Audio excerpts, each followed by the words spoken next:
किसानों का उत्सव, उनकी मेहनत का जश्न और तकनीकी जानकारियां। ये है किसान मेला 2025। आज है 21 मार्च और ये है किसान मेले का पहला दिन। Centre of excellence Gharaunda Karnal में आयोजित एक भव्य आयोजन।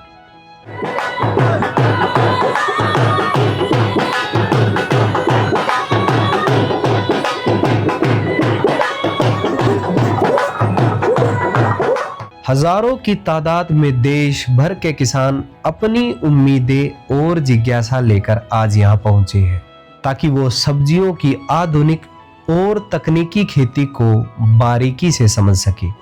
आज पूरे परिसर को रंग बिरंगे झंडों से सजाया गया और फूलों की महक से पूरा परिसर चहक उठा। और यहाँ किसानों के भव्य स्वागत के लिए विद्यार्थियों के द्वारा अपनी कलाकृतियां भी दिखाई गई। और आज के इस भव्य मेले का उद्घाटन करने के लिए हमारे बीच पहुंचे हरियाणा के कृषि मंत्री माननीय श्री श्याम सिंह राणा जी और joint director of horticulture doctor Jogendra Singh. तो चलिए इस मेले का आनंद उठाते हैं।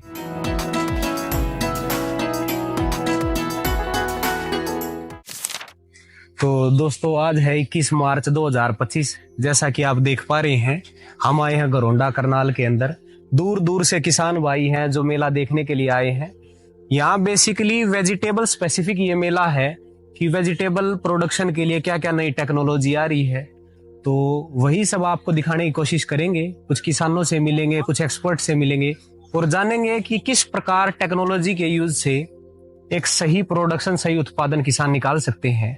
तो ये मेला बड़ा ही इंफॉर्मेटिव और इंटरेस्टिंग होने वाला है। और जैसा कि आप देख पा रहे हैं, मेन एंट्रेंस को फूलों से सजाया गया है। पोस्टर के ऊपर हरियाणा के सीएम और कृषि मंत्री की फोटो भी लगाई गई है। साइड में स्टॉल्स के ऊपर आप देख रहे होंगे कि किसानों की भीड़ जमा है। यहाँ पर सारे किसान भाई रजिस्ट्रेशन करा रहे हैं। रजिस्ट्रेशन में सभी किसान साथियों को टोकन नंबर्स दिए जा रहे हैं। जो किसान साथी लकी ड्रॉ के विजेता रहेंगे, उनमें से एक किसान को जो फर्स्ट प्राइज पर रहेगा उसे इनाम के तौर पर ट्रैक्टर भी दिया जाएगा। तो फाइनली हम मेले के अंदर प्रवेश कर चुके हैं और 10 बजे का करीब समय भी हो चुका है। जैसे ही आप मेले के अंदर एंट्री करते हैं तो आप देखते हैं कि दाहिनी और डिपार्टमेंट की तरफ से भी कुछ स्टॉल्स लगा रखी हैं, जहां पर अलग अलग सब्जियों की वैरायटीज और किस्मों का प्रदर्शन किया गया है। यहाँ के विद्यार्थी और एक्सपर्ट किसानों से मिल रहे हैं, उनको नई किस्मों के बारे में जागरूक और अवेयर कर रहे हैं। चलिए मिलते हैं कुछ ऐसे ही विद्यार्थियों से और जानते हैं उनके प्रोडक्ट्स के बारे में। ये हमने बनाए हुए हैं, जैसे आंवला कैंडी, फ्रूटी और पेठा बनाया है। ये डैश गोट जो होता है उससे, ये आरटीएस वगैरह, फ्रूटी वगैरह के जैसे जूस। अब गर्मियाँ आ रही है ना, तो ये बीटरूट का आरटीएस बनाया हुआ है हमने। जैसे गाजर का मुरब्बा, ये सब चीजें। बेसिकली फार्मर्स को अवेयर करना है कि प्रोसेसिंग करके उनको, जैसे प्रोसेसिंग से प्राइस भी हाई मिलता है। जैसे टमाटर का इतना प्राइस नहीं है, बट टमाटो केचप और प्यूरी का एक्स्ट्रा प्राइस है, तो इससे फार्मर को भी फायदा है।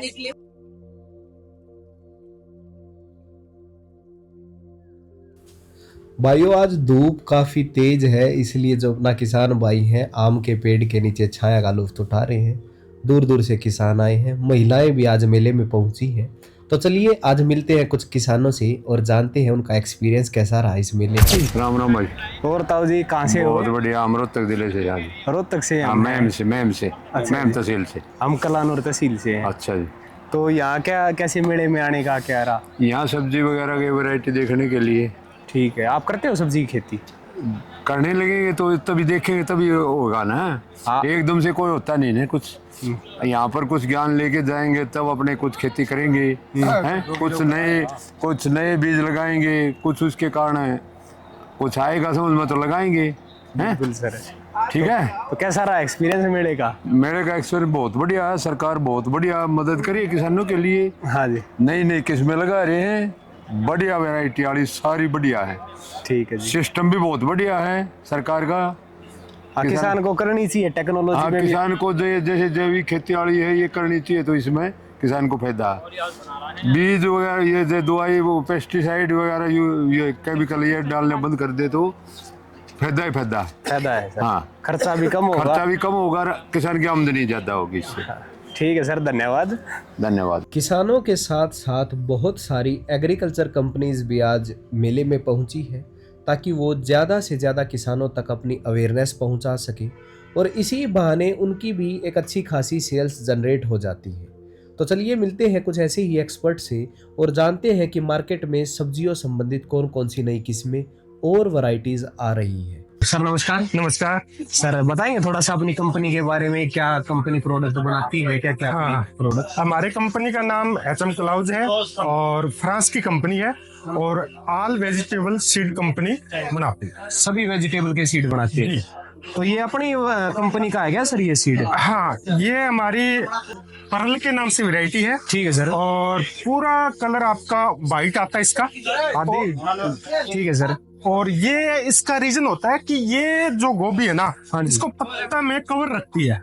जब पत्ते में कवर रहेगा ना आपका फ्रूट, तो पूरा वाइट रहेगा। जब हार्वेस्टिंग करते हैं तो बाहर के पत्ते फार्मर तोड़ के निकाल देते हैं और ये वाइट रहता है। लगभग इसका 1 से 1.5 kg वेट रहता है। वजन रहता है। ठीक है सर। और ये थोड़ा बताइए सर, ये कौन सी वैरायटी है? काफी अच्छा साइज है इसका। ये रेड कैप्सिकम है और अभी हम लॉन्च करने वाले हैं। अभी तक जो सैंपल लगाते हैं तो एक कोड के नाम से हम देते हैं सैंपल को। ये 57-136 है और ये लगभग 3 से 4 महीने बाद में हम लॉन्च करेंगे, तो इस टाइम में इसका नाम रख देंगे। अभी ये रेड कैप्सिकम अभी तक ये मार्केट में आई नहीं है। अभी मार्केट में नहीं आई है, ओनली सैंपल पर चल रही है किसान के अलग अलग। ठीक है सर। और ये कुकुम्बर के भी सर आपकी कौन सी वैरायटी है?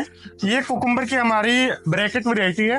ये नंबर ऑफ किसान जो ग्रीन हाउस या पॉली हाउस या नेट हाउस है वो लगाते हैं और फार्मर को लगभग इसकी पैदावार है, जब सीड लगा देता है तो लगभग 42 दिन में हार्वेस्टिंग हो जाती है। और इसमें अगर मैं टोटल पैदावार मानूं तो 1 एकड़ जो 4000 स्क्वायर मीटर का जो नेट हाउस या पॉली हाउस होता है, तो इसमें टोटल यील्ड आपकी लगभग 600 से लागे के 800 कुंटल तक आ जाती है। फार्मर को फर्टिगेशन, डिजीज, पेस्ट, इसकी हम एग्रोनॉमी सपोर्ट फार्मर को फ्री ऑफ कॉस्ट देते हैं। ठीक है सर। तो इसका साइज वेट कितना रहता है सर? वेट इसका आपको हार्वेस्टिंग करते हैं 160-180 ग्राम का फार्मर है। ठीक है सर। हाँ, एक फ्रूट का।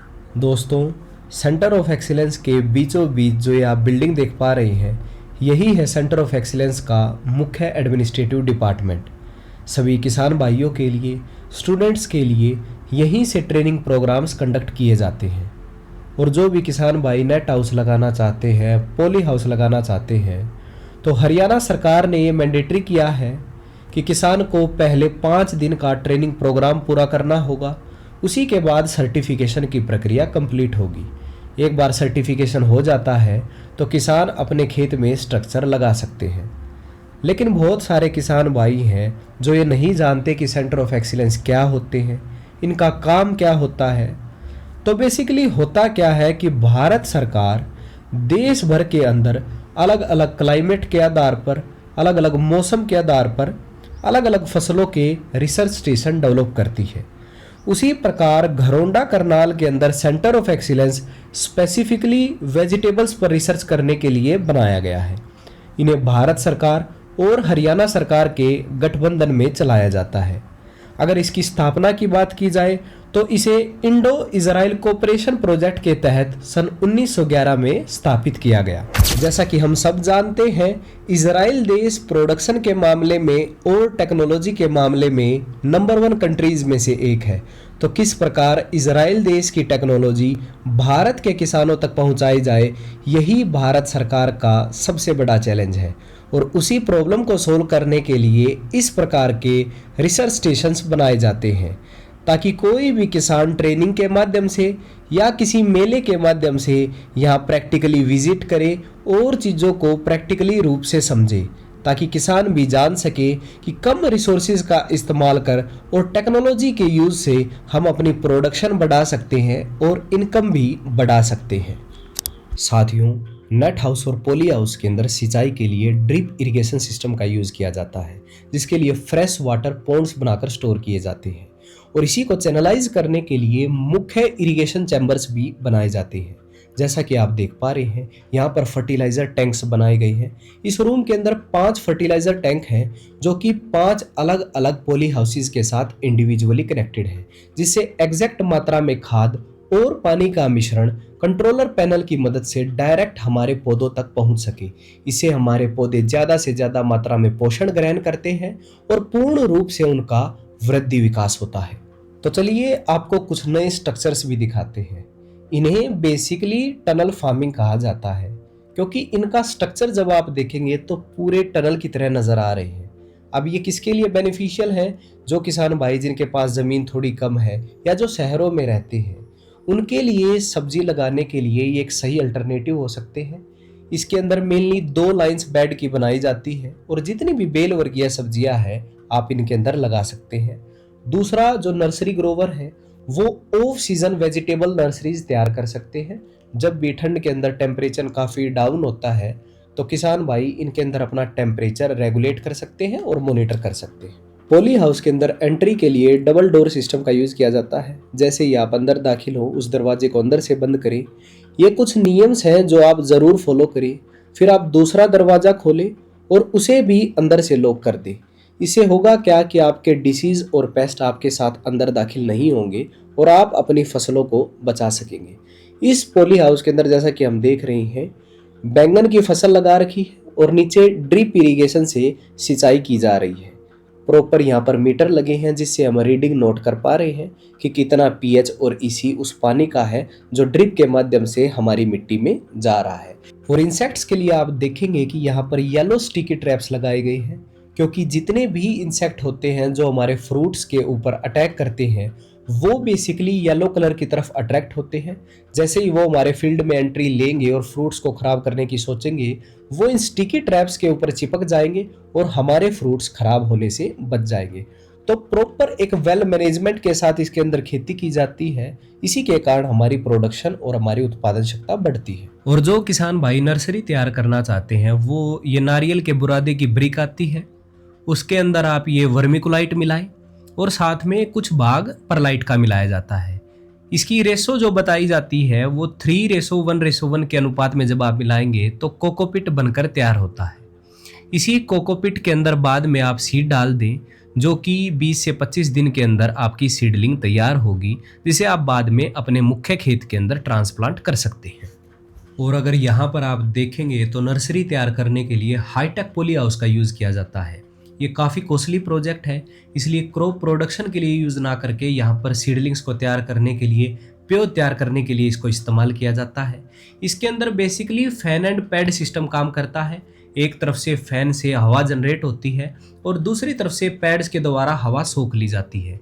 यहाँ पर एक उच्च क्वालिटी की सीडलिंग्स तैयार होती है। तो जो किसान भाई सीडलिंग खरीदना चाहते हैं या ऑर्डर देना चाहते हैं तो वो सेंटर ऑफ एक्सीलेंस के अंदर जाकर भी अपना बीज दे सकते हैं और सब्सिडी का लाभ उठाते हुए वो उच्च क्वालिटी की सीडलिंग यहाँ से तैयार करवा सकते हैं। तो चलिए थोड़ी सी बात हम ओपन कल्टीवेशन के ऊपर भी कर लेते हैं। जैसा कि हम सब देख पा रहे हैं यहाँ पर इन्होंने लगाया है समर स्क्वैश, जिसे हम चप्पन टिंडा की उन्नत खेती के नाम से जानते हैं। चप्पन टिंडा का क्रेज आजकल किसानों में काफ़ी तेज़ी से बढ़ रहा है, क्योंकि ये मात्र 3 महीने की खेती है और पहले ही महीने से किसान की प्रोडक्शन आनी स्टार्ट हो जाती है। एक तरीके से हम कह सकते हैं कि किसान की आमदनी 30 दिन के अंदर आना स्टार्ट हो जाती है। तो बड़े ही अच्छे ढंग से वेल मैनेजमेंट के साथ इस क्रॉप को लगाया गया है। प्रॉपर स्टिकी ट्रैप्स का यूज़ किया गया है इंसेक्ट से बचाने के लिए और मल्चिंग सीड्स के ऊपर पूरा खेत तैयार किया गया है। मल्चिंग सीड्स के कई प्रकार के फायदे हैं। एक तो ये हमारी मिट्टी के अंदर लंबे समय तक नमी को पकड़ के रखता है और दूसरा हमारे खेतों में उगने वाले खरपतवार से भी हमारी फसलों को बचाता है, जिससे हमारी प्रोडक्शन बढ़ती है और किसान की मेहनत कम होती है। तो बड़ा ही अच्छा लगा इस खेत को देखकर, यहाँ विजिट करके। आप भी यहाँ अवश्य आएँ और सीखें इस टेक्नोलॉजी। तो दूसरी तरफ किसान सम्मेलन भी जोरों से चल रहा है। जितने भी प्रगतिशील किसान हैं और साइंटिस्ट हैं, एक्सपर्ट हैं, आज यहाँ मौजूद हैं। सभी किसान भाइयों को स्टेज पर बुलाकर इनाम भी दिए जा रहे हैं और जिन किसान साथियों ने कृषि क्षेत्र के अंदर कुछ उपलब्धियां हासिल की है उन्हें स्टेज पर बुलाकर सम्मानित भी किया जा रहा है। एक बड़ा ही रोमांचक माहौल आज यहाँ मेले में देखने को मिला। और अगर आपको भी आज के इस व्लॉग से कुछ सीखने को मिला हो तो प्लीज़ इस वीडियो को लाइक करें, ज़्यादा से ज़्यादा लोगों तक शेयर करें और हमारे चैनल को सब्सक्राइब करना ना भूलें। धन्यवाद।